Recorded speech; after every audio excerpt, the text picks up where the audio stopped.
Okay, so the recording has started. So today's we're doing. It's called Leads and Leads Follow Up. This is kind of the second session of productive aging classes we've been doing. The first one was a CE class last Thursday, and that was on lead generation. We covered the four major categories of lead generation. You know, the activities, the expectations, and things like that, and how to work the different types of lead generation. And today we're going to talk about leads and lead follow-up. But before we get into that real quick, because today, number one, today's a holiday, so it means a lot of people are off today, right? And also, those that are off, because of the weather, they're not going anywhere. So today is an awesome day to make calls. So right after this session, I want you guys to promise me to get on the phone and call somebody. Right? They're home. They're going to be answering their phone today. So I just wanted to throw that out there. When I was a prospecting agent, my gosh, I loved snowy days. I loved holidays, and then the snowy holiday was like the grand poobah of everybody was going to be home, and they were going to be answering their phone. So anyway, so let's get going. So the first thing is leads and lead follow-up. What is a lead? Let's talk about that, right? What is a lead? So, and you guys can join in. I have everybody's off mute. If your own phone's muted, you can unmute yourself. But if you want to chime in, just feel free to chime in. So, and when I ask the question, what is a lead? What comes to mind to you?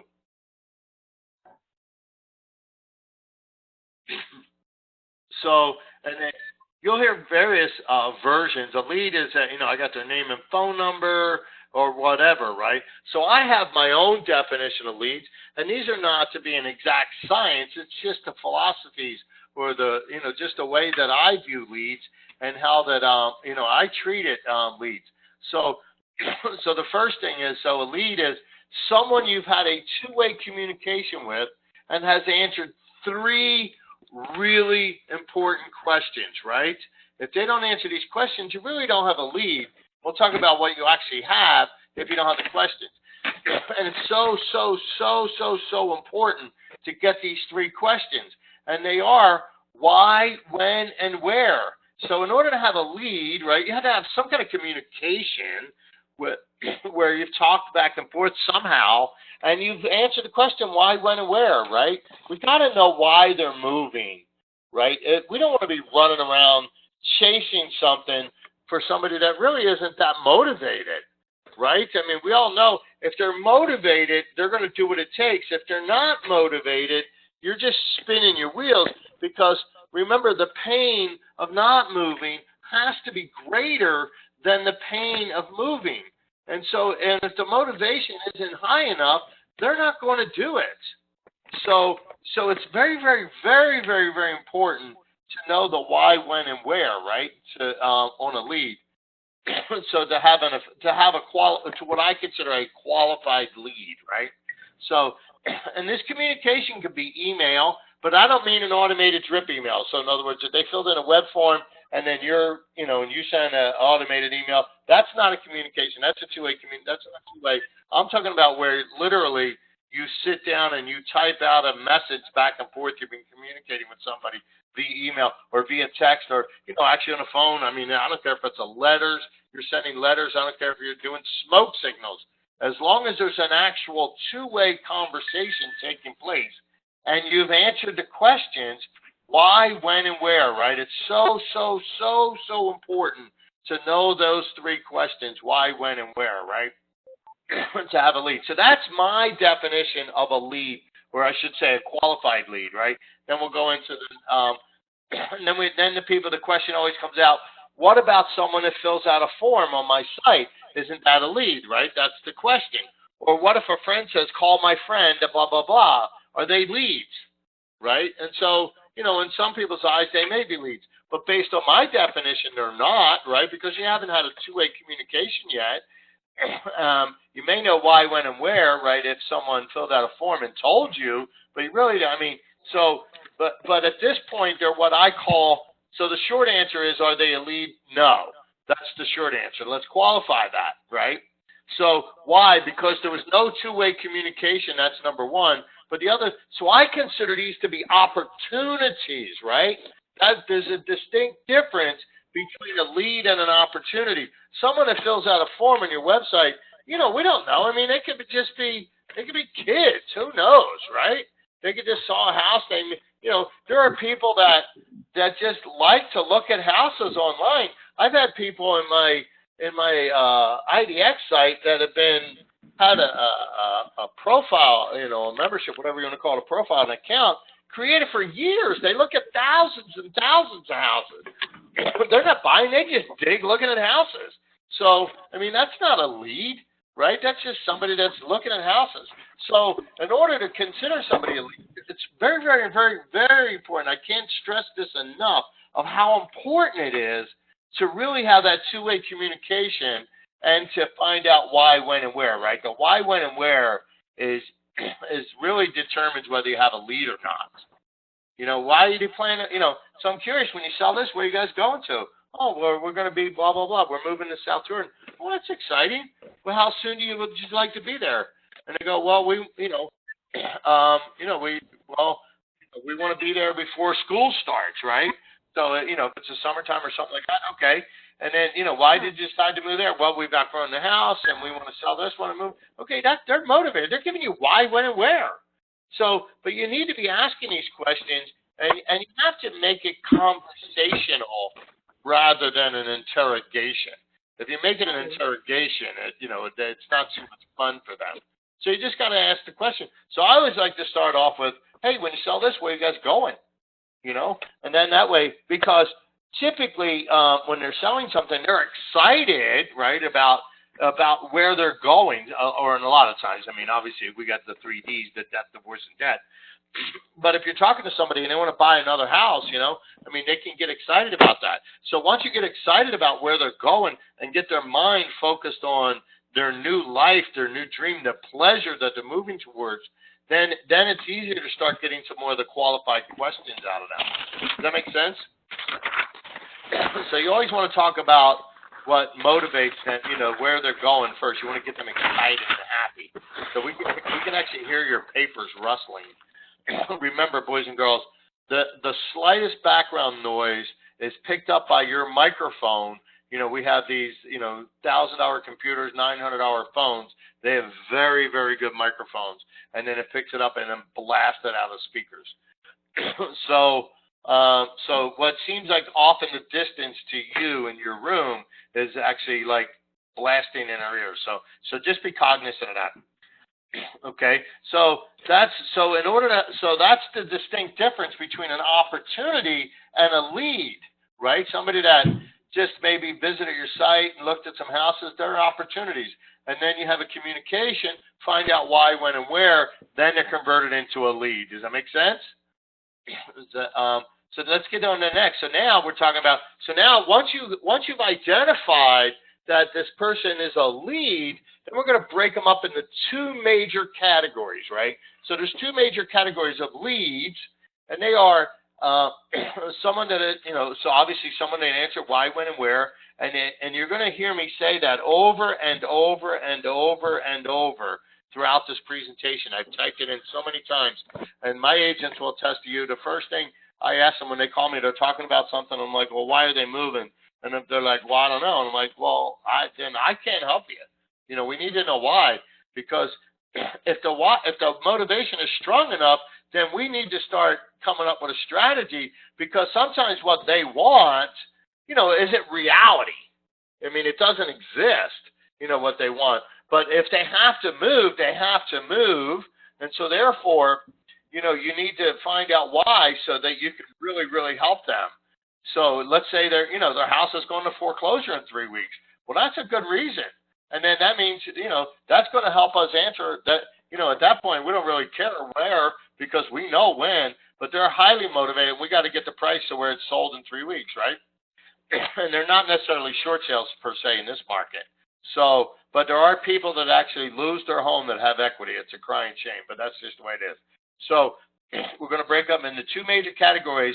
Someone that answer why, when, and where, and then those are, and it's so someone that is going to sign a contract, right? Whether it be sign something, whether it's a listing contract, buyer broker contract, or a purchase contract, right? That's a lead. Someone they've answered the question we know, but then it went then. So they're going to do something, but then they're going to do something when? They're going to do something inside 30. Inside 30 is, what do you call it? Somebody's going to do something inside of 30 days, right? And now 30 days, we talk about that, it's not like a line in the sand. Oh, the two main categories, I don't have that got out of order. So inside 30 and then outside 30. So let's talk about those a little more, right? This tells, so by having inside 30 and outside 30, it tells us how we will follow up. I mean, you're going to follow up with them differently. Someone that's moving 6 months from now, you're not going to follow up the same way that someone that's going to, that has to move. Let's say you're calling up for sale by owner, and you're talking, and they're saying, well, my spouse has already moved to Seattle. I'm here to get the house sold, and as soon as the house sold, I'm moving. Well, that's an inside 30. They're going to do something now. And so you're obviously going to follow up different than them than you would someone that's different, right? So inside 30, someone is going to do something inside of 30 days, whether we talked about that. So you need to follow up with them often, right? I mean, often. So whatever the time frame and then the other thing is whatever time frame someone tells you, cut it in half. Okay? If someone says, call me in 2 weeks, you call them in 1 week. They say, call me in 10 days, you call them in 5 days. Especially when you're an inside 30 lead. So, I'm sorry, did somebody got something to say? Does somebody ask a question? Okay. Oh, okay. Okay. Okay. Oh, are you talking to us or are you talking to somebody else? Your top priority, Brian.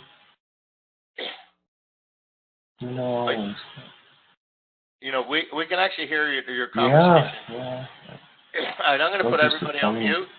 Mute everyone. You can unmute yourself. So you can unmute yourself if you need to speak. Unfortunately, people just don't get that background noise is brutal on these web calls. So whatever time frame it is, that you got to cut it in half, right? So you need to follow up with them often.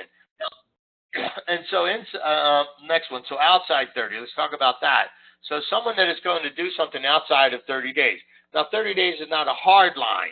31 days or something similar, that's an inside 30, right? So it's 32 days or something like that, something realistic. But so inside 30, I mean, if back to that one, if inside 30, I would be following up with them every few days. And I know I wrote that somewhere, so I know this material, but the first time I ever wrote it down into what do you call it, a PowerPoint. So I did this morning because I'm a realtor and I wait till the last minute like all of you. So anyway, but you want to follow up with them often. I mean, every few days. I mean, send them an email, send them a text message. These are the inside 30s, right? So, if you know they're hot to trot, I mean, you call them up, you send them a text, you send them an email. Hey, how's it going? Anything changed? You still on track? Are you still selling your home? Blah, blah, blah. Right, but then an outside 30, right, is somebody different. So if there's 6 weeks, then, maybe follow up with them in, say, 2 weeks and then convert them to an inside 30, right? Does that make sense? So, and again, so this is somebody that is either going to sign a listing contract, a buyer contract, or a purchase contract, right? So 6 months, so let's say outside 30, someone says, I graduate in 6 months. Then I am moving to Denver to start working with a firm. Right? Is that a lead? Absolutely. Is that a great lead? That's a powerful lead. That is a highly motivated lead. We know why they're moving. We know when they're moving. And we know where they're moving to. It's just that you can't follow up with them every few days. Right? So what do you do with somebody that's an outside 30? So, I mean, but that's a solid lead. You definitely want to keep them in a system. So the first thing I would do is obviously, qualify as hard as I can. They've answered all the important questions, right? So I suggest you put them into your SOI communication. So if you have some kind of monthly, mailer that goes out or whatever, I never recommend email to be your primary communication to your SOI simply because, 10 to 12% open them. And then, maybe half of those people read it. So if only 6% are reading your emails and you have 200 people and, so literally 12 people are reading them. So, I recommend direct mail marketing. More people will actually read your postcard than they will read your emails. I promise you that. Direct mail marketing, the highest rate of return for any kind of lead generation is the phone, right? That's the highest there is. The second highest is direct mail marketing, and direct mail marketing is significantly higher than web communications. It just is. Now, text messaging is not. Now, text messaging is a little bit different because about 95 to 98% of text messages are open and read. So you can just, but text messages, it's kind of like, it's a little hard it's good for certain things. Hey, I'm running 5 minutes late. I'll get, you get a text message that's broken up into 4 parts. I'm like, I'm sorry, that's an email or that's a phone call. But I suggest you put them in some kind of monthly SOI communication and then check in periodically, right? So someone that says they're graduating in 6 months, obviously they're graduating in 6 months. They're not going to be able to speed up their graduation. Potentially they're not, but it doesn't mean you don't check in with them. Just call them maybe in 3 months. Hey, how's it going? How's school? Everything? You still on track to graduate on whatever, June? And they say, oh yeah, we're graduating. Boy, that's exciting, And so and just keep in touch with them. But then also you want to make sure that you put on your calendar, if somebody tells you they're going to graduate, say, June 30th, so that means, and they want to move right after graduation because they already have a job, they've been headhunted, and they're starting work as soon as they graduate, then you want to make sure you put on your calendar with the date, the reminder that when they become an inside 30, and I would maybe do 35 days, so to start following up with them, because once they start getting near that time, then things are going to heat up for them. And then you want to make sure you're the one that's in front of them. You kept in touch with them. You've been periodically touching them on a monthly basis, and then 35 days or whatever, 30 days before the due date or whatever, you want to start calling them up. Hey, how's it going? You still on track? Everything's on track, right? Maybe we should schedule a time, maybe in a week or so, where I come over and look at your house and make sure we have everything you need to know to get it ready. Because, I'd hate to have you have a lot of work to do and find out, blah, blah, whatever, right? So start trying to get in front of them. Get the listing contract signed. If you get in front of an outside 30, whatever, if they're in 30 days, sign the contract when you're there. Don't post date a contract. If you post date a contract, let's say you went outside a contract today, right? And you post dated it, say for where we at, January 21st. Say you post dated it for February 21st, and then I went tomorrow and I signed a contract that wasn't post dated. It was for January 22nd. Well, then your contract's going to be out. Maybe not by law, but the National Association of Realtors Code of Ethics says we will not allow a client to be charged 2 commissions. So my contract actually exists prior to yours, even though you signed yours prior to mine, right? So never post date a contract. And then the other thing is just get the MLS, what do they call it? Exclusion, MLS exclusion signed while you're there. Never, if you're in front of a seller, get the contract signed, right? Go after it. Go for the throat. These are motivated people. And if you snooze, you lose, right? I'd rather lose a listing because I was too assertive than lose a listing because I was too passive, right? These are motivated people. If you ask motivated people to sign a contract, they're not offended. So motivated people, salespeople, assertive salespeople are sweet music to motivated people. You're only annoying, right, when you're assertive to people that are not moving. That's it. So when someone calls you up and they're trying to sell you insurance and you're not in the market for insurance, they're annoying. But if you're in the market for insurance, you're like, well, hey, what do you got? Let's hear what you got to say. And you're actually okay with that. So think about that, right? So again, let's see, what's our next slide? Oh, that was it. So let's summarize, right? So a lead, the three questions, or to have a qualified lead, you need to have a two-way communication, right? Two-way communication had to take place, and then they must have answered why, when, and where, right? So two-way communication and why, when, and where. Then we break them up into inside 30 and outside 30. Inside 30, you follow up with every 2 to 3 days, whether it's a phone call. I mean, like the example I gave of a spouse that said, the person said, my spouse is already living in Seattle working. They are so live that I would be calling in every other day, right? Because they're going to list with whoever's in front of them when they're ready. So you need to hedge your bet of being in front of them when they're ready, rather than not being in front of them, right? Like I said, I'd rather you lose the lead because you were too aggressive than lose the deal because you were too passive, right? I mean, too passive, it just to me breaks my heart. So if you got an inside 30 lead, I mean, so you can call them, you could shoot them a text, hey, how's it going? You could shoot them an email, send them something, ask them a question, whatever, right? And then an outside 30, we want to put them on a monthly communication, ideally a mailer, and then periodically touch and base with them by phone to just see if everything's going well. And then also to reiterate, we want to make sure that when you have outside 30, that you place it on your calendar, make it a calendar event at 8 a.m. in the morning, right? So it's an 8 o'clock in the morning event, with send you an email, text message, or whatever that says, hey, John Doe is now an inside 30, and then you move them, you shift them into communicating with them often, right? Does that make sense to everybody? So you can unmute yourself if you have questions. You can send me questions via the little chat box. So if you're on your computer and you got that little widget, it's got the microphone, then it's got the little kind of call out box. You can send me a chat there. Or I'm going to go ahead and unmute everybody. If you have any questions, let's get them,